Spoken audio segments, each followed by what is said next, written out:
অংশ নিলেন, এর আগেও দেখা গেছে বেশ হলদিয়ার বদলটা দেখছেন তো, বদলাচ্ছে, সবাই বদলাবে, 26-এ আর থাকবে না। একদম টাটাকে ফেরানোর পক্ষে ভোট হবে। টাটাকে যারা তাড়িয়েছে তাদের বিরুদ্ধে ভোট হবে, টাটাকে ফেরানোর পক্ষে ভোট হবে। ইন্ডাস্ট্রি নিয়ে আপনি বলছিলেন যে সেভাবে কোনো গ্রোথই হয়নি। হলদিয়া কি হয়েছে নাম বলুন, শিল্পতে নাম বলুন আপনি। পরিকাঠামো, উন্নয়ন, ইন্ডাস্ট্রি, কোন কি একটা নাম বলুন, নাম বলুন, একটা নাম বলুন। হলদিয়া এনার্জি থেকে এপিজি লজিস্টিক সাইডের দুটো নতুন প্ল্যান্ট, ধানসরির নতুন প্ল্যান্ট, সব আমার সময়। 5 বছরে কি হয়েছে বলুন? হলদিয়া গেটটা ভাঙা ছাড়া একটা কাজ হয়েছে বলুন, একটা কাজ হয়েছে বলুন? শ্রমিক বিক্ষোভ চলছে, কুমারজানা অডিটোরিয়াম, সতীশ সামন্ত ট্রেড সেন্টার, 16 কিলোমিটার রিভার বেল্টের রাস্তা এনকারেজ হয়ে পাতিখালি থেকে আপনার এ পর্যন্ত হলদিয়া এনার্জি পর্যন্ত বলুন। শ্রমিক বিক্ষোভ, আইওসির গ্রিন ক্যানেল সংস্কার বলুন, একটা জায়গা। শ্রমিকরাও তো কষ্টের মধ্যে আছে, তারা বিক্ষোভ দেখালো দুটো কারখানা। পুলিশি রাজ, ভাইপো রাজ এবং পুলিশি রাজ চলছে। 22টা ছেলেকে এক সাইড থেকে তাড়িয়ে দিল, আন্দোলন করেছিল বলে তাদেরকে রিইনস্টেট করা যায়নি, পুনরায় করা যায়নি, গেলেই পিটাচ্ছে, মিথ্যা মামলা দিচ্ছে। 4 বছর ওয়েট করেছি আমরা। টাটা স্টিল এইচএমসি ডিভিশনে হারের মধ্য দিয়ে হলদিয়াতে পরিবর্তনের বিবর্তন শুরু হয়েছে। এটা 26-এ বৃত্ত সম্পূর্ণ হবে। 4 বছর পুরসভার ভোট করেনি, এইচডিএটাকে তুলে দিয়েছে। লক্ষণবাবু রেখে দিয়ে গেছিলেন 100 কোটি, আমি সেটাকে বাড়িয়ে করেছিলাম 250 কোটি রিজার্ভ ফান্ড, ট্রেজারি লিঙ্ক করে 250 কোটি টাকায় এই ভিখারি সরকার নিয়ে নিয়েছে। এইচডিএর কোনো ফান্ড নেই, জিরো করে দিয়েছে। আমি 250 কোটি টাকা রেখে দিয়েছিলাম। আমি পদত্যাগ করেছি এইচডিএর চেয়ারম্যান থেকে 23শে নভেম্বর 2020। সেই দিন রিজার্ভ ফান্ড ছিল 252 কোটি টাকা। আর আমি যেদিন এইচডিএর দায়িত্ব নিই 2011 সালে 20 জুন, সেদিন রিজার্ভ ফান্ড ছিল 101 কোটি টাকা।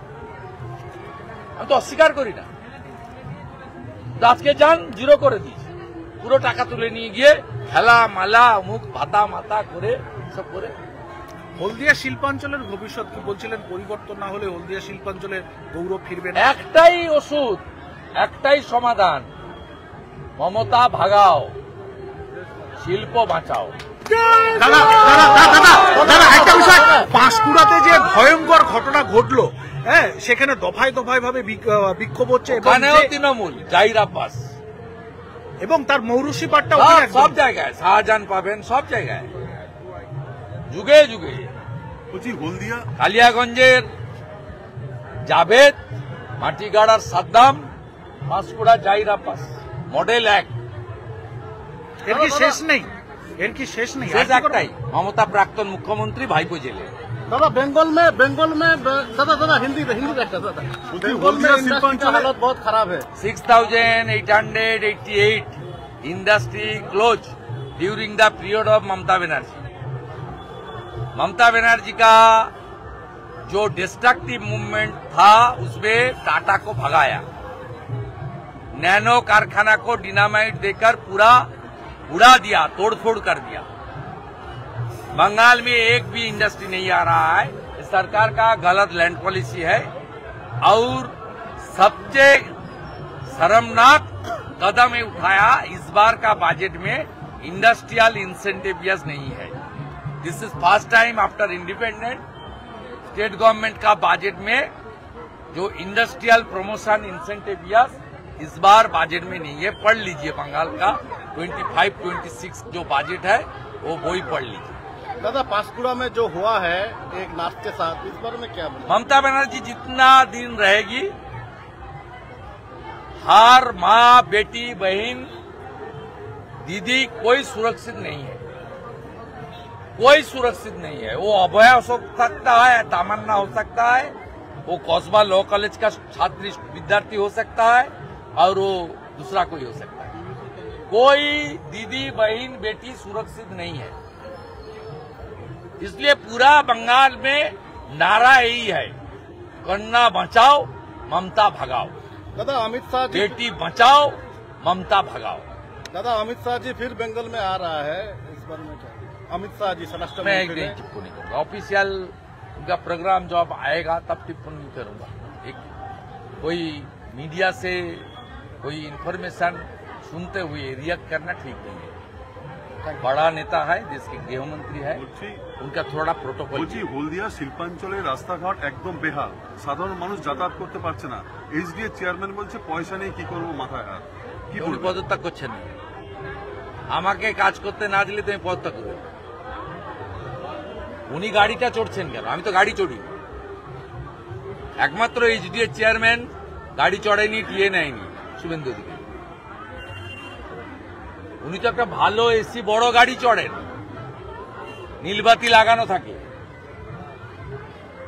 একদিকে বলছে টাকা নেই, অন্যদিকে গাড়ি চড়ছেন কেন? আপনার গাড়ির পিছনে তো মাসে 1 লক্ষ টাকা বিল। সব টুপি আর পরানো যাবে না, নো ভোট টু মমতা হবে, অপেক্ষা করে থাকো। ঝড় এখানে 1.5 লাখে জিতবে বিজেপি, হলদিয়া 15,000-এ জিতবে না, 1.5 লাখে জিতবে। অংশ নিলেন, এর আগেও দেখা গেছে বেশ হলদিয়ার বদলটা দেখছেন তো, বদলাচ্ছে, সবাই বদলাবে, 26-এ আর থাকবে না। 26-এ চাই দাদা আপনাকে। একদম টাটাকে ফেরানোর পক্ষে ভোট হবে। টাটাকে যারা তাড়িয়েছে তাদের বিরুদ্ধে ভোট হবে, টাটাকে ফেরানোর পক্ষে ভোট হবে। ইন্ডাস্ট্রি নিয়ে আপনি বলছিলেন যে সেভাবে কোনো গ্রোথই হয়নি হলদিয়াতে। কি হয়েছে নাম বলুন, শিল্পতে নাম বলুন আপনি। পরিকাঠামো, উন্নয়ন, ইন্ডাস্ট্রি, কোন কি একটা নাম বলুন, নাম বলুন, একটা নাম বলুন। হলদিয়া এনার্জি থেকে এপিজি লজিস্টিক সাইডের দুটো নতুন প্ল্যান্ট, ধানসরির নতুন প্ল্যান্ট, সব আমার সময়। 5 বছরে কি হয়েছে বলুন? হলদিয়া গেটটা ভাঙা ছাড়া একটা কাজ হয়েছে বলুন, একটা কাজ হয়েছে বলুন?